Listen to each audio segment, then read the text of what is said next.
Una parte fundamental del trabajo policial implica que el oficial dialogue con víctimas, testigos y sospechosos. No importa si se trata de un accidente de tránsito menor o de un asesinato. En el relato se esconde una verdad que la gente querrá conocer para resolver el caso. La manera de abordar la charla dependerá de cada situación en particular, tanto por lo sucedido como por el carácter de las partes, ya que no es lo mismo entrevistar a un presunto violador que a una mujer o un niño. Con el correr de los años han habido dos técnicas de interrogatorio policial que se han destacado por sobre el resto. Se diferencian en la manera de observar las conductas de los sujetos y en el método de manejo de la entrevista para provocar que la verdad sea revelada. Estas son la técnica kinésica y la técnica de red. Técnica kinésica. La técnica kinésica reconoce e interpreta un amplio rango de conductas físicas y verbales, conscientes e inconscientes, para establecer si un sujeto dice la verdad o está mintiendo.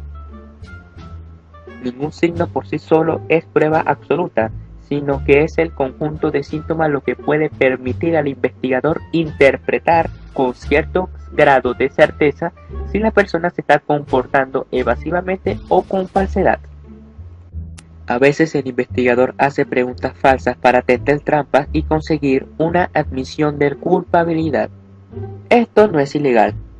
Por ejemplo, sostener que la persona fue vista entrando a una habitación, aunque este dato no sea cierto. Conducta no verbal. Los entrevistadores siempre ponen mucha atención al lenguaje corporal ante las preguntas difíciles y van comparando las reacciones respecto a cómo responden a preguntas normales o no amenazantes para ir registrando patrones. Por ejemplo, si una persona tiene una posición relajada pero ante una pregunta difícil cruza sus brazos, se puede esperar un engaño. O si se frota la nariz cada vez que se niega su participación en el hecho y de dicho gesto transcurre solo en la entrevista y en preguntas claves, entonces también probablemente esté mintiendo. Técnica REI. La técnica siempre comienza con una entrevista no acusatoria y cuando es el momento apropiado se orienta la sesión hacia un interrogatorio, etapa que se está basada en 9 elementos. Confrontación positiva. El investigador acusa de culpable al interrogado y espera la reacción del sujeto para evaluarla, y continúa con otras inferencias que permitan explicar y probar por qué y cómo sucedió o cometió el delito. Se la conoce como una declaración de transición para conseguir que el sujeto admita la culpa. Desarrollo del tema. El investigador interpreta el tipo de personalidad del interrogado y lo lleva a que se explaye sobre los aspectos temáticos que minimizan o justifican ese tipo de delito. Una vez que la persona racionalizó lo sucedido y vio posibilidades de que admita su responsabilidad, es más probable que confiese. Por ejemplo, hacer hincapié en que otras personas habrían hecho lo mismo en su lugar. Manejo de negociaciones. El investigador intenta persuadir al interrogado de que no es conveniente para él negar su implicación en los hechos. Ante un gesto como queriendo llamar la atención, busca la mirada del interrogador o abrir la boca, dando la impresión de querer hablar. El oficial debería interrumpir la solicitud y expresar un comentario desaprobatorio sobre el intento de negación. Agregar una expresión del tipo: Carlos, antes de que digas algo más, déjame explicarte lo delicado que es este asunto, manteniendo la mano en alto en señal de detención y evitando el contacto visual. Objeciones inminentes.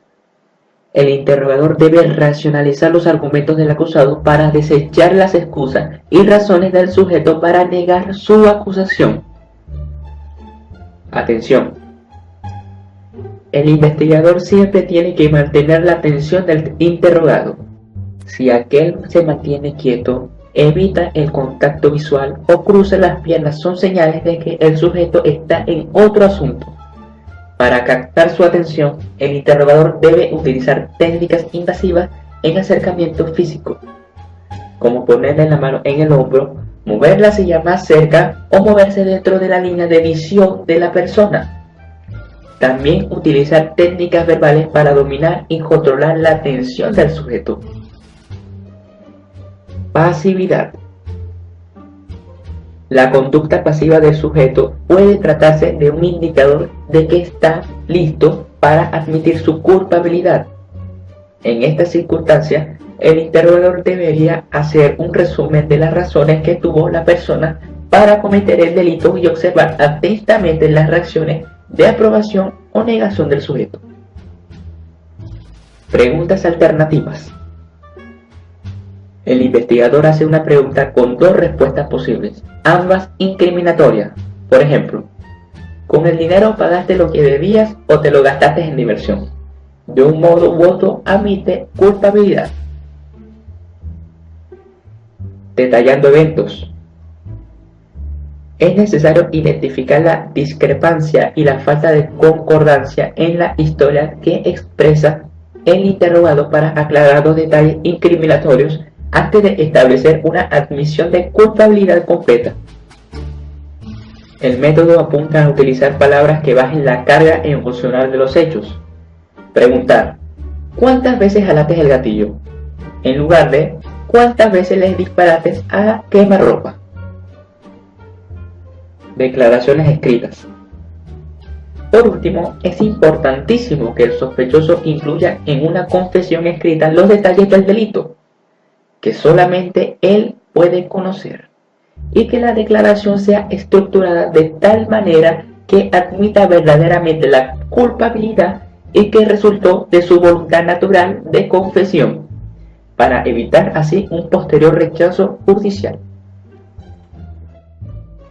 A pesar de que estas dos técnicas son las más reconocidas y famosas, también existen otro tipo de técnicas, por ejemplo, el silencio. La mayoría de la gente se incomoda con el silencio y comienza a hablar solamente para romper la tensión.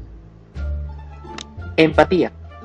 Minimizar el sentimiento de culpa o la pena por una conducta ilícita cometida para que les resulte menos difícil emitir una confesión, por ejemplo, contando una experiencia personal. Apelar a las emociones y a la espiritualidad. La culpa les causa un gran peso en su alma y el interrogador puede decir algo como: yo sé que tú eres una buena persona y esto te está afectando. Si te libras de esa carga te sentirás mejor. Señalar signos de culpabilidad. Para incrementar la presión, demostrarle abiertamente que está manifestando síntomas típicos de la culpa. Transmitir que se sabe todo. Después de hacer una pregunta, destacar que se sabe la respuesta. Por ejemplo, alegando que se ha entrevistado a otras personas sobre el asunto. Ofrecer una oportunidad para mentir. Sugerir un escenario y situación que se sabe incierto de un antemano para escuchar si el sospechoso concuerda. Un investigador deberá conocer, aprender y aplicar elementos de estas y otras técnicas según cuál le convenga en cada situación, desarrollando a la vez un estilo propio. Si el video te gustó, por favor compártelo con tus amigos, eso me ayudaría mucho. También te puedes suscribir a mi canal porque usualmente subo este tipo de videos. No se olviden de dar like y comentar. Tampoco se olviden de seguirme en Twitter. Le ha hablado Ronalex Torres y les deseo buenas noches.